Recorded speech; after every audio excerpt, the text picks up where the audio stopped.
Relatos Paranormales Oficial.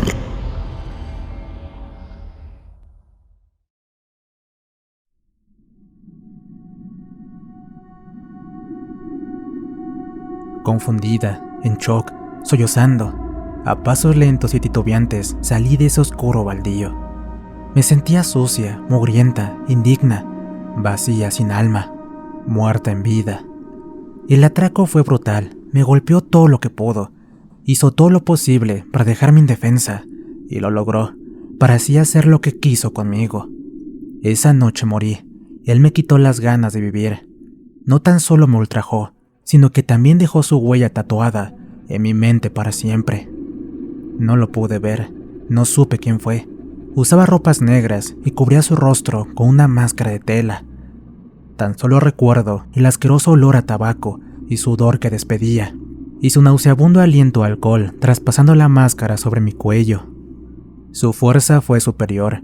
Sentí mi líquido hemático saliendo de mi nariz. Me había golpeado tanto que no podía moverme, ni siquiera para hacer el intento de escapar. Mientras destrozaba mi inocencia, podía escuchar sus gemidos de placer, malditos sonidos que hacían eco en el abismo del infierno al que me hizo caer. Tampoco podía pedir por auxilio. Él tapó mi boca en todo momento, desde el instante en el que me tomó desde atrás desprevenida y me llevó a ese sucio y oscuro baldío. En aquellos momentos no había nadie en la calle.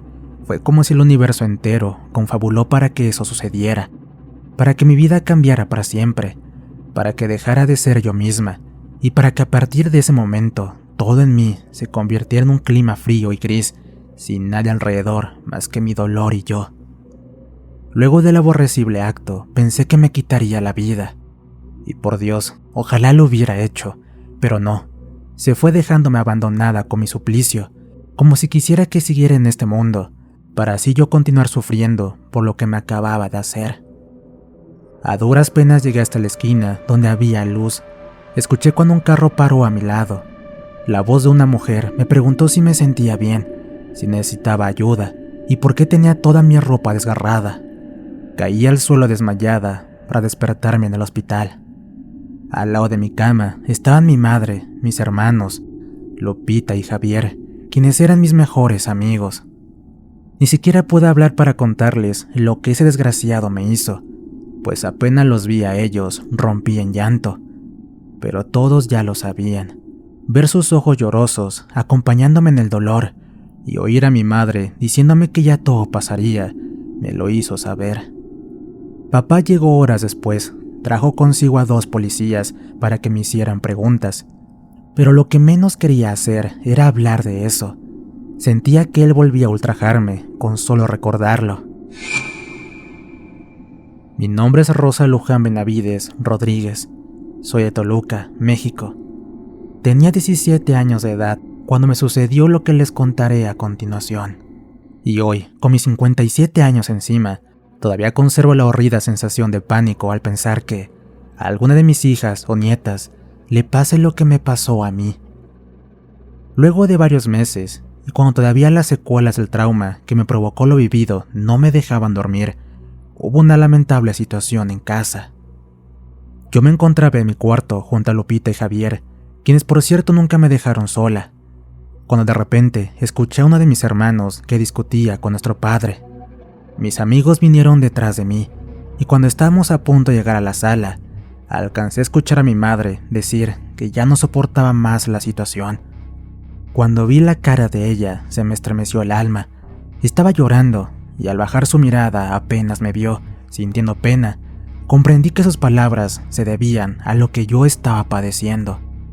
Papá estaba sentado con una cerveza en la mesa. Había llegado borracho. Él no bebía nunca, pero por el simple hecho de que rompiera sus buenas costumbres, entendí que él también estaba sufriendo por mí. A eso se debía la discusión. Mi hermano lo regañaba por lo que estaba haciendo, quien por cierto también guardó silencio cuando me vio entrar. Les juro que no fui capaz de soportarlo. Rompiendo en llanto corrí hacia mi padre y lo abracé. Mismo abrazo al que se unieron tanto mi mamá como mi hermano. Con mi voz entrecortada les pedía perdón, que no podía evitar sufrir, pero que me dolía mucho más verlos sufrir a ellos. Esa noche me pareció eterna. Media hora después, estamos todos en la mesa cenando, riendo y haciendo bromas como ocurría en aquellos últimos tiempos, para que así yo también me sintiera bien. Psicólogos, claro que comencé a tener tratamientos cuando apenas habían pasado unos pocos días de haberme recuperado físicamente, pero de nada servía. Sentía que no había palabra alguna en el mundo que pudiera calmar mi dolor, y creo que quienes les tocó vivir lo mismo que a mí me comprenderán a la perfección. Que alguien te quite la inocencia contra tu voluntad, también te quita la vida. Fue una de esas noches amenas en las que estaba junto a Lupita y Javier. Perdón, me olvidé de decirles que ellos eran novios en ese entonces, y precisamente estábamos hablando de eso, ya que se habían comprometido hace poco. Lupita y yo hablamos de ropa que debíamos usar, de los servicios que teníamos que contratar y todo lo demás. En tanto Javier nos decía en broma que por favor no le hiciéramos gastar mucho dinero. Sucedió de imprevisto. Noté cuando Lupita simplemente se quedó callada y con su mirada hacia la nada permaneció en silencio. Al pasar unos instantes, riendo le pregunté en qué pensaba, si ya se había arrepentido del compromiso. Al dirigir su mirada en mí y al ver la seriedad que expresaba, comprendí que se trataba de algo serio, para lo cual, y ahora borrando yo la sonrisa, le volví a preguntar qué es lo que pasaba. Así fue como me lanzó aquella propuesta que me dejó perpleja. Oye, Rosa, tú y tus padres no han pensado en otras alternativas. Me refiero a la ayuda que necesitas. Sé que te debe resultar incómodo hablar de esto, pero por lo que nos cuentas, las sesiones con tu psicóloga no te están ayudando como quisiéramos. A ver, lo que trato de decir es... Ay, amorcito, ya habla de una vez, por favor. Cualquier idea que tengas y que sirva para ayudar a Rosa es buena. Vamos, no tengas miedo, habla ya, le pidió Javier. Les juro que yo ni siquiera hice el intento de preguntarle nada. Ella tenía razón, no solo con respecto a que me costaba hablar del tema, sino que también las cosas con mi psicóloga parecían no calmar mi dolor. Por fortuna, Lupita y yo nos conocíamos muy bien, por lo que solo bastó mi silencio para darle a entender que deseaba oír lo que tenía para decirme. Rosa, amiga, no sé si tu familia y tú crean en estas cosas, pero conozco personas que sí lo hacen, y según ellas, eso en verdad funciona. Me refiero a visitar a una curandera. Ya sabes, esas mujeres que realizan trabajos que son capaces de hasta curar enfermedades. Tal cual les acabo de decir, conozco muchos que alguna vez me hablaron de eso, y al parecer sí funciona. Lo que quiero decir es que, tal vez, si visitas a una, o si no tus padres lo hacen, podrían pedirles que te ayude. No sé, que te cure de la tristeza y del miedo que tienes. Es más, también podrías pedirle que te haga justicia y que ese pervertido desgraciado pague por lo que te hizo. Sé que ella tuvo muy buena intención y les prometo que todo iba bien, pero apenas pronunció a ese maldito, fue como si todos los sentimientos negativos se juntaran y estallaran en mí. Sentí odio, rencor, y mientras trataba de contenerme, Javier intentó arreglar las cosas diciendo: Pero Lupita, ¿cómo se te ocurre eso? Pensé que sería algo más racional. Por favor, no me digas que crees en brujerías. Lo único que puedo decir es que, si eso existe, es malo. No sería prudente involucrarse con eso. Gracias a Dios, no descargué mi ira con ellos. A fin de cuentas, Lupita tan solo quería ayudarme. No obstante, sí fui grosera con ellos al decirles que me sentía cansada, que por favor quería descansar y por lo tanto nos veríamos al día siguiente. Ambos respetaron mi decisión. Intentando disimular la pena, se pusieron de pie, se despidieron y se marcharon. Tal cual como una niña, esa noche me la pasé llorando. Sentía que ya nada quedaba por hacer, que ya nada tenía sentido para mí, y lo peor de todo es que comencé a desear ya no seguir viviendo. Cuando ya habían pasado más o menos un mes desde esa plática, una noche llegó Lupita a casa, como era de costumbre, pero vino sola. Al preguntarle por Javier, me respondió que se había quedado en su casa haciendo unos trabajos. Cabe mencionar que ellos aún no se habían mudado a vivir juntos, algo que pensaban hacer recién luego de casarse. Ya saben, en esos tiempos habían familias muy estrictas con ese tema. Era una noche de sábado, lo recuerdo perfectamente porque mis hermanos salieron cada quien con sus amigos a algún antro. Mis padres se acostaron a dormir temprano, así que junto a Lupita pedimos una pizza y nos pusimos a ver una película. Qué cruel es el destino a veces, pues en esa misma película que estábamos viendo, una mujer padeció lo mismo que me ocurrió a mí. Mi llanto rompió al instante. Lupita quitó la película y me abrazó para tratar de consolarme. En medio de ese estado, le decía que ya no quería seguir así, a lo cual ella empleaba todas las frases de motivación que se le venían a la mente. Cuando logré calmarme, le dije que quería descansar, dándole a entender que quería estar sola, pero ella se negó a hacerlo.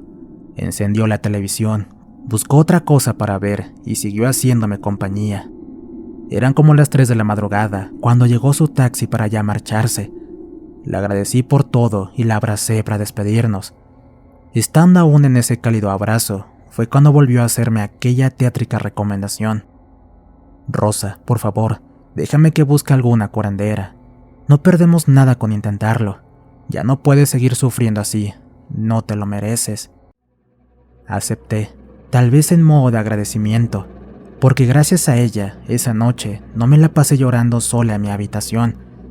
Me sonrió y me dijo que me mantendría al tanto de todo. Les prometo que me dormí sintiendo una paz reparadora, como hace mucho tiempo que no sentía. Lástima que a eso de las 5 de la madrugada, cuando uno de mis hermanos llegó a casa, me quitó la paz cuando fue a despertarme para darme una trágica noticia. Javier, mi amigo y novio de Lupita, había sufrido un altercado. Yo no comprendía nada, pero según mi hermano, lo vio en el antro donde estuvo. Lo volvió a ver a la salida, en el preciso momento en el que otro sujeto le clavaba un cuchillo en el estómago. Lo primero que hice fue llamar a Lupita.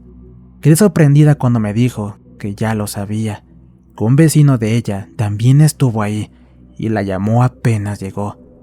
Pero lo que me dejó aterrada fue cuando me dijo el motivo por el cual le pasó eso. Javier no solo le mintió y se fue al antro, sino que también le fue infiel. Se metió con una muchacha que ya tenía novio, quien los descubrió y quiso vengarse de él. Lo más increíble fue escuchar que, al parecer, no era la primera vez que Javier lo hacía.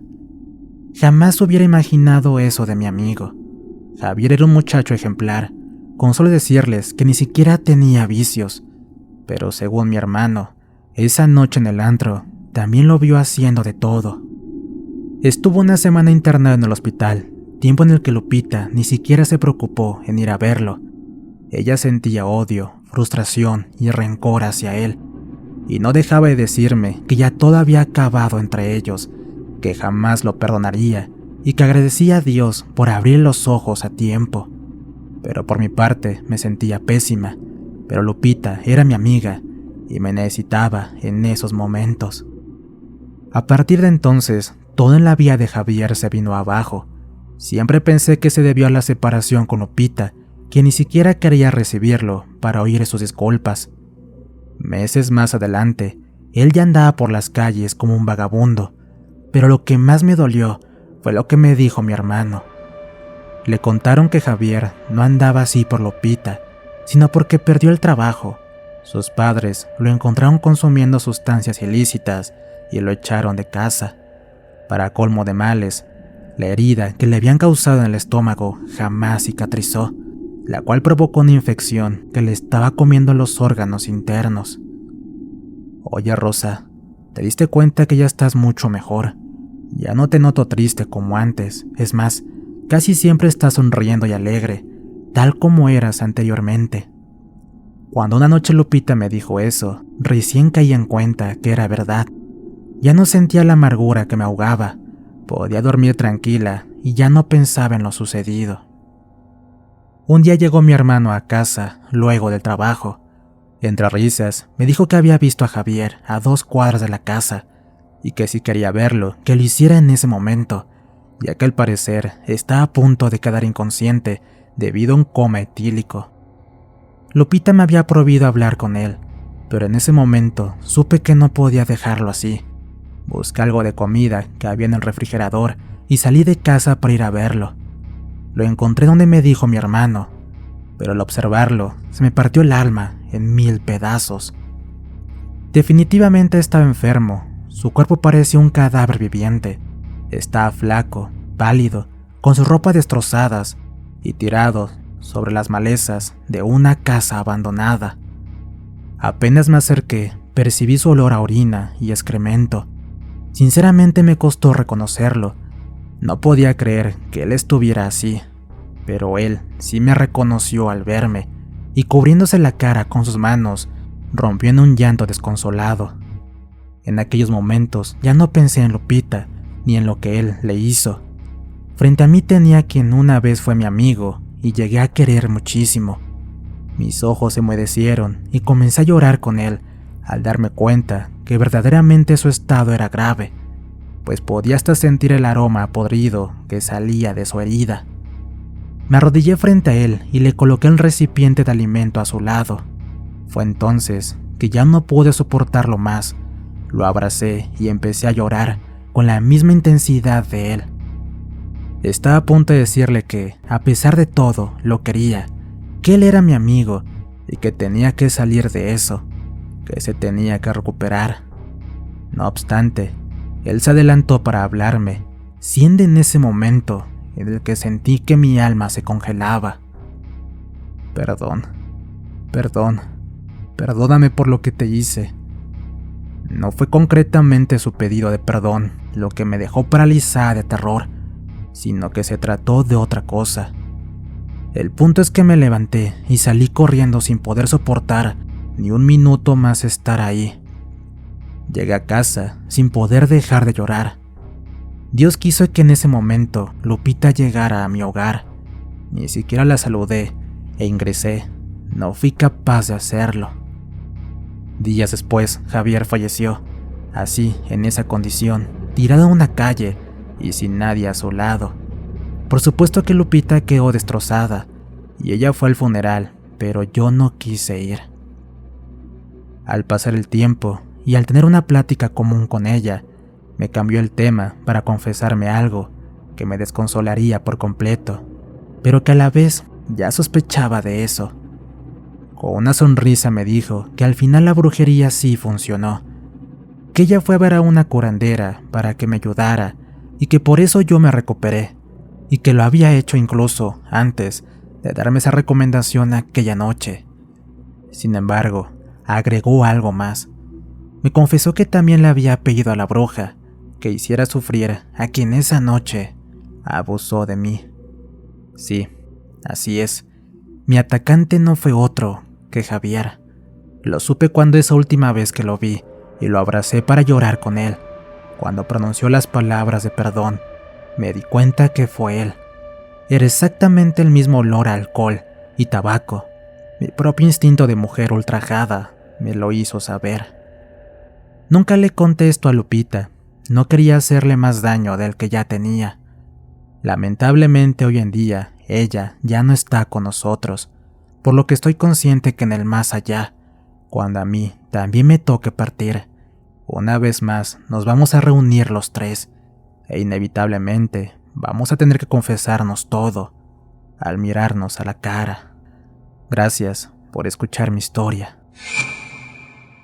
Historia escrita y adaptada por nuestro amigo Lázaro Scripta para Relatos Paranormales.